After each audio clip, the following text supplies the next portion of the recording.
Hello everyone, how's it going? Billy Ballgame here, back with another video. On this channel, I'm just a dude who loves to talk about baseball cards. And with every video on my channel, please bear with me today because I'm going to cover a few topics on this video. So first off, I want to start out with giving a shout out to the channel Vintage Card Nerd. So Ronnie has an eBay store and he's the one that sold me this 55 Bowman Hank Aaron, and he cut me a really good deal on it. Well, at the time, I didn't realize that Ronnie had a YouTube channel that I was subscribed to, and he started his channel about a year ago, and then he took a short hiatus. Well, Ronnie posted a video, I think today or yesterday, and is trying to get his channel going back again. And Ronnie's son is helping him with his eBay store. They're going to start setting up at card shows and all that good stuff. And Ronnie wants to get more involved in the YouTube card community. So if you're not already subscribed to Ronnie's channel at Vintage Card Nerd, please stop by and check that out. I'll put the link in the description. So I bought this card, and him and I have been kind of messaging each other off and on through eBay. And he reached out to me today and told him he was trying to get his channel up and going again, and asked if I would mind mentioning his channel. And of course, I don't mind. I told him that's the least I can do with the awesome deal he gave me on this Mickey Mantle. So please go check out Ronnie's channel at Vintage Card Nerd. All right, so today I'm mostly going to cover a couple pickups, a mail day, and I want to kind of do a follow-up related to one of my pickups about the 1960 set. And I really want to get your feedback and thoughts on what percentage above comps are you willing to pay for a card that you feel has really nice eye appeal. So that's kind of going to be the genesis of today's video. So first out the gate, I want to talk about a recent pickup. So my buddy Justin at Go Crazy Card Collecting, and again, if you're not following his channel, please go check that out. He's a band director at a high school down in Arkansas. He recently took a little bit of a hiatus because band gets pretty crazy during football, and he just posted a video the other day. He's trying to get back into it a little bit more regularly. He's a great dude. We went to the same high school. He's was a few years behind me, and he's really good friends with my brother-in-law. And we met years ago, but had kind of we had lost touch. I was in the military. He went off to college. But then here about a year ago or so, we made contact again when he started and I think right before he started his YouTube channel. I'm getting old and I forget stuff all the time, so please forgive me.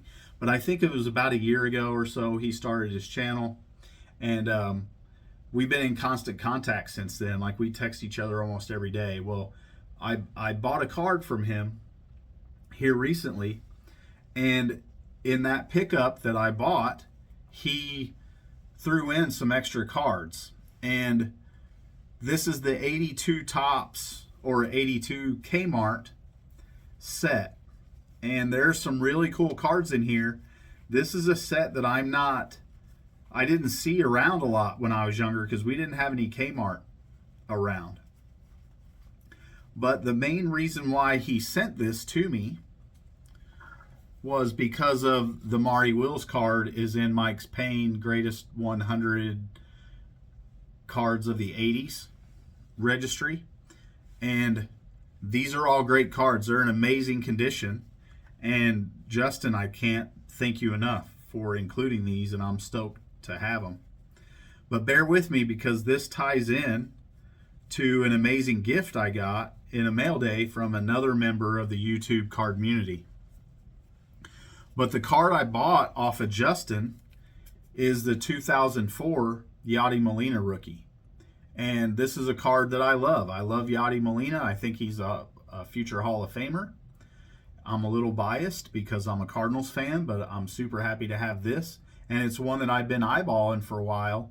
And Justin cut me a really good deal on this. And Justin, thank you. I really appreciate it. So I'm super happy to have this. And it will look great with my Topps Heritage Yachty rookie on my Cardinals display right up here. So thank you once again, Justin. Please go check out his channel at Go Crazy Card Collecting. Again, I will put the link in the description. So also, if you don't follow John from Video Guy 316, another link in the description. He is a guy that I kind of met last year at the Cleveland National. I'd given him a shout out for a VR I did and had been watching and commenting on his videos. He had been watching and commenting on my videos. I met him at the National and we talked across Ash's table, and just a really nice guy. And so we've been messaging on each other's or commenting on each other's videos since then. But here recently, he did a video on the 1968 Topps game cards. And I have loved those since I've been like 13 or 14 years old. My cousin, who growing up, an older cousin, I found out had some baseball cards. And my mom gave me some money to go down there and go through his collection and see what he was willing to sell because he's wanting to get rid of some of it. Well, these cards were stored in a styrofoam cooler in a carport. So needless to say, they were not in great condition. And I've talked about this on my channel before. But in that cooler, he had a 1968 Topps game Mickey Mantle that I was foaming at the mouth over and could not pry away from him. And I pestered him and pestered him. And he finally said, "You're not going to get that Mantle from me. You may as well give it up." So I finally got the hint and gave it up. I didn't know what they were at the time, and he kind of educated me on where they came from and all that stuff. And so I've loved them since then. Well, Doug's last video was about the 1968 Topps game set. And I commented on his video. He's got the full set. And again, if you're not aware of his channel, please go check it out. Again, link in the description. But he's got the full set, and I commented that how much I love those, and I didn't own any. And I actually talked about it in one of my previous videos about how that Mantle is one of the cheaper Mantles out there. And if you're a budget collector, that should definitely be one that you check out because it's reasonable. You can get a Mantle on a budget along with the Topps Giants. But so I love those cards. Doug reached out to me through my channel email and said, "Hey, I've got some duplicates that I would love you to have." And I'm like, "Doug, really? You don't have to do that? Like, that's too much." He's like, "No, I want you to have them. Let me know what your address is and I will send them." Speaking of address, if you have my P.O. box, I just remembered this. If you have my P.O. box address, don't mail anything to that. If you decide you want to send me something, I'm not asking anybody to send me something, but if you have my old P.O. box address, that is not good anymore.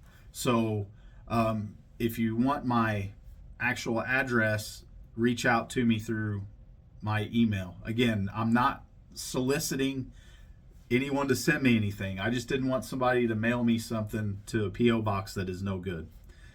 Anyway, I digress. So Doug said, "I want you to have these." So he mails them out. My wife is at a conference earlier this week. It's Thursday as I'm filming this video, and she put a hold on our mail, and I wasn't aware of it. And so Doug reached out to me and was like, "Hey, I mailed that package last week. Have you heard anything about it?" And I was like, "No, let me check the tracking." So I checked the tracking, and it told me, "Hey, a hold has been put on your mail." So my wife got back early from the conference on Tuesday and went and picked the mail up. So the package from Justin was in the mail, and these cards were also in the mail that Doug sent me. And there's a story to this. It ties in here. Bear with me. Doug sent me a Gary Peters 68 Topps game. He sent me a Rusty Staub Topps game. And if you're not as old as I am, or you're not a full-blown vintage collector, you may not know who Rusty Staub is. Rusty Staub is like a borderline Hall of Fame type player. Really, really good. Really, really underrated. And so I'm super stoked to have those. But not only did he send those, he sent me a Brooks Robinson, and he sent me an Al Kaline. But as I'm going through opening up the package that Doug sent me, again, this is on the same day I got these cards. Just got a notification that Chris posted his Just a Little Bit Outside video. So on the same day, I got both these packages, and I'm going through these, and I realize why Doug is nervous and wants to know if I've gotten this package yet. Because Doug added a card to it that Doug really didn't need to add, that just blew my socks off. And once I was opening this package up in my kitchen while I was talking to my wife, there may have been some profanities of joy thrown around in my kitchen, because Doug, this is amazing. It's too much. So Doug was recently at a card show, because I called him later and thanked him, and he told me he was at a card show and decided to pick up a card. He saw it and instantly thought of me. He bought it and wanted to send it to me. So Doug bought an autographed Bob Gibson in a Beckett 10 on the autograph and sent it to me, and that is mind-blowing to me. So Doug, this is amazing. I cannot thank you enough. Like, how am I going to repay you for this? I know you don't expect anything, and that's just the kind of dude you are, and I appreciate it so much, but I'm going to do my best to repay you for this, whether you want me to or not. And again, thank you. But I was just blown away. So there may have been some profanities flying around in my kitchen when I opened this. Again, profanities of joy. And it's just mind-boggling that Doug decided to send this to me, that he thought of me, number one, at a card show, picked this up, number two, at a card show, to number three, send to me. And it's beyond words for me. But how crazy is it that I opened up both of those packages on the same day, and this is in the set that Justin sent me? And Doug bought an autographed version of that same card and sent it to me. Like, the amazing generosity of this community never ceases to amaze me. Like, very rarely am I speechless, as you all know from my way too long rambling videos.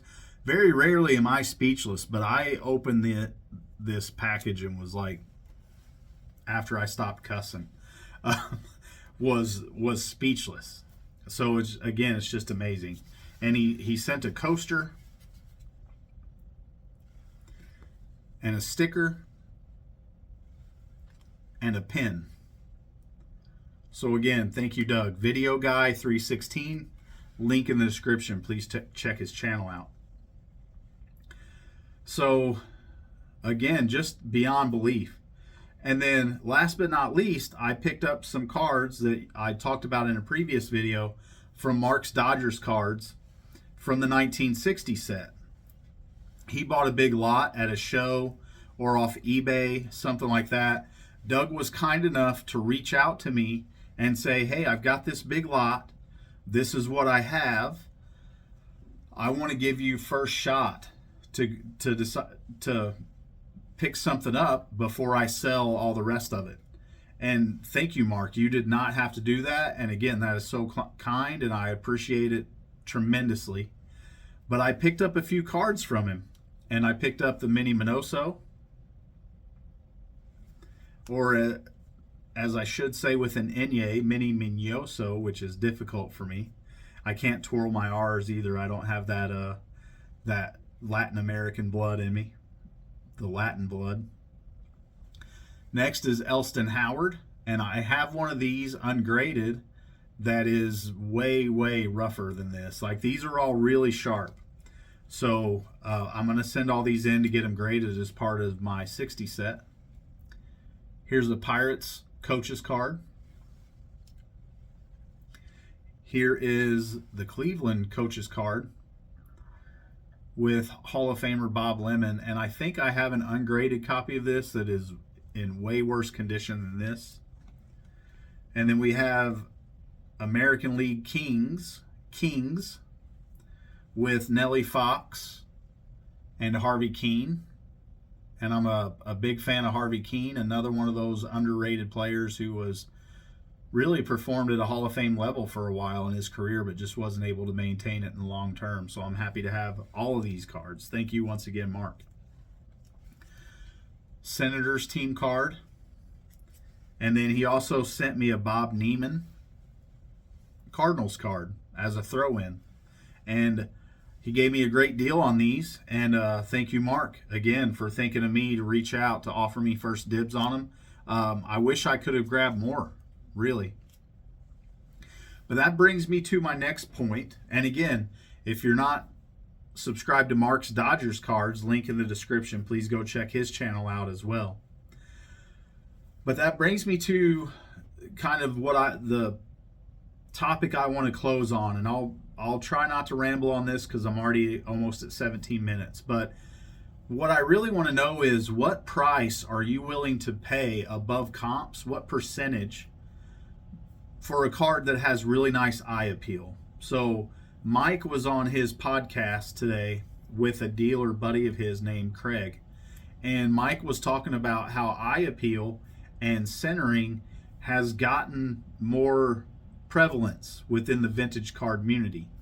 It's always been a thing, but here within the last few years or so, it seems like it's gotten increased importance.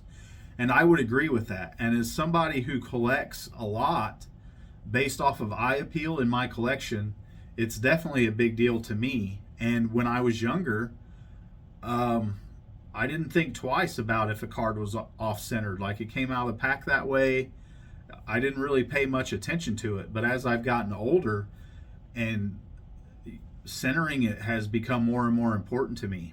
And so I'm going to pop a card up here that I will leave up here for the rest of this portion of the video. And it's a 1960 Topps Willie McCovey rookie card. And this is a card I need for my 1960 Topps set. And I've been working on this set for 2, 3, 4 years now. It's been a while. I don't even know how long I've been working on it. And I still don't have this card because this card, as you all know, has very common issues. It has really bad centering. It has really bad registration. And it has really bad pink eyes. You get a lot of like blue pink eyes or print dots in that green big field. Those are really common issues with those cards. And so on eBay here a couple weeks ago, one popped up that was on bids, and I think at this point it had about 6 days left on it. And I was like, well, it's a nice card, I don't know if I'm going to bid on it or not, right? So I mulled it over. I was like, I'll see, if it stays reasonable, because I knew it was going to go high because it was a really nice clean card, as you can see in an SGC 5.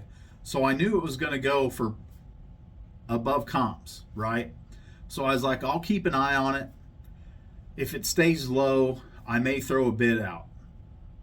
So this card gets 2 days away from the end of the auction, and I think it's setting it around $120, $150, somewhere around there. And comps on this card are, I think, right at 180, 190, somewhere around there, average VCP price. And so I'm watching it, I'm looking at it, I'm thinking, man, that's a really nice card, extremely well centered, very nice registration, a tiny white pink dot, in that green field. And if I'm not mistaken, I'm trying to envision it in my head. I think it was by the Gold Cup for his All-Star rookie, Sporting News All-Star Rookie Cup that's on the card. But you really could barely see it. And it's a nice version. And so I decided to go ahead and put a bid out. And I figured it would go above comps. So my first bid I put in was either 200 or 225, I don't remember. And I put that bid in and boom, I was auto outbid. And I think it was at 200. And so I was like, well, again, it's a really nice card. I expect it to go over comps. So if I'm not mistaken, I put another bid of $225, and I was the leading bidder for about 30 or 40 minutes, and then I was outbid again. And so I don't want to get into a bidding war 2 days before the auction ends, so I just kind of gave it some room, right? Well, the next day I went and checked it, and the bid that outbid me was still the high bid. And I was like, well, I'll give it some more time, and I'll go ahead and bid on it again. And so I waited, and I think once it was about 6 or 8 hours left on the auction, I went ahead and put another bid on it. And this time I'm pretty sure it was for $250. And if I'm not mistaken, I was auto outbid again. And so I'm like, okay, well, I'm not going to go above $250 for this card. But I continued to watch the auction, and this card sold for $305. Now again, this is a really nice example of this card, but VCP average price right now is $180 or $190. So you're talking $120, $110 above comps. So you're looking at roughly 70 or 80% above comps for this card. And I'm a guy, if it's a nice version of that card and I really, really want it, like I'll pay 20, 30, 40. I've maybe even paid, I don't know if I've paid 50% above comps, but like my Yastrzemski rookie, I paid well above comps for it, like $120 over comps, because I thought it was a nice example. My 60 Topps Mantle, one had gone on auctions. I lost an auction on that card for $830, and I think at the time the VCP average price was around, I don't know, $260 or somewhere in that range. And so I bought mine, buy it now, for about the same price that one went on bids for, and I thought mine was a little bit nicer. So I'm willing to pay above comps for a card. And that Mantle went on bids for about $200 more, so you're looking at what, 30, 40% above comps, right? So I'll pay above comps for the right card. I don't know. This is a card I've been looking at for a while, but I can't get eye appeal to line up with budget. And I'm not kicking myself for not buying it. Sixes of this card go for about $330, somewhere in that range. This one went for $305. Now, your average six is probably not going to be as nice as this card, because it's going to be off-centered maybe, or have registration issues, or have blue print dots in the green field, right? But man, for a 5, this was really nice. I just don't know if I'm willing to pay 70 or 80% above comps. So let me know what you guys' thoughts are. I decided I'm just going to be patient. I'm going to wait. A nice one will come around at some point that is closer to comps, that maybe I'll pay 20 or 30% above for. I'm not going to pay 70, 80% above comps for a 60 Topps Willie McCovey. I love it. It's a great looking card. I need one for my 60 set. I just don't know if I can justify paying that much above comps for that card. So do you guys have a threshold that you're willing, like a cutoff, if it's a card that's a nice version of a card, or if it's a card you really, really want, are you willing to go above that threshold?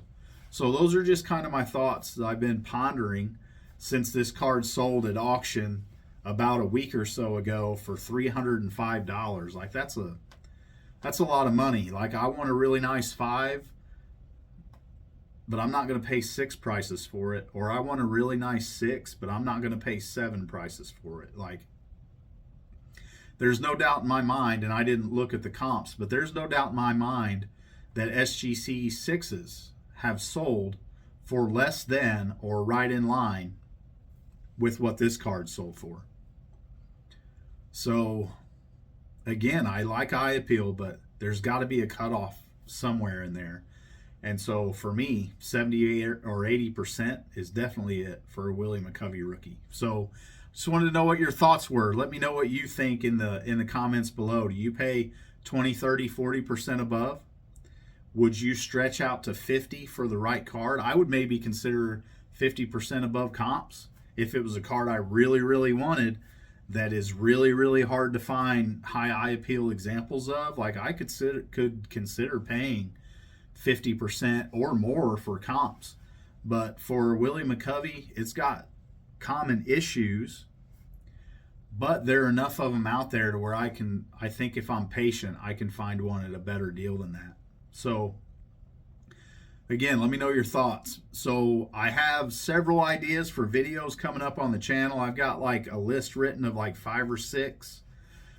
I'm hoping to get another video out this weekend, but it probably won't be till Saturday or till Sunday or Monday at the latest, or at the earliest, because my wife and I are going out of town and going to a concert on Saturday.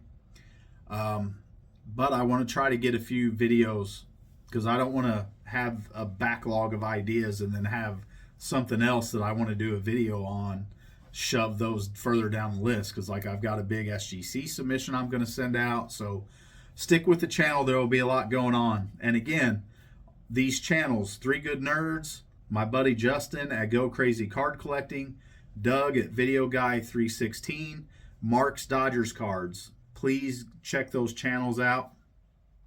And if you're still with me almost 30 minutes into this rambling video, as they always are, I appreciate it. And if you're not subscribed, if you would do so, that would be great. And if you could drop this video a like, I would appreciate that also. So until the next one, I hope everybody has a good one, and I'll talk to you later.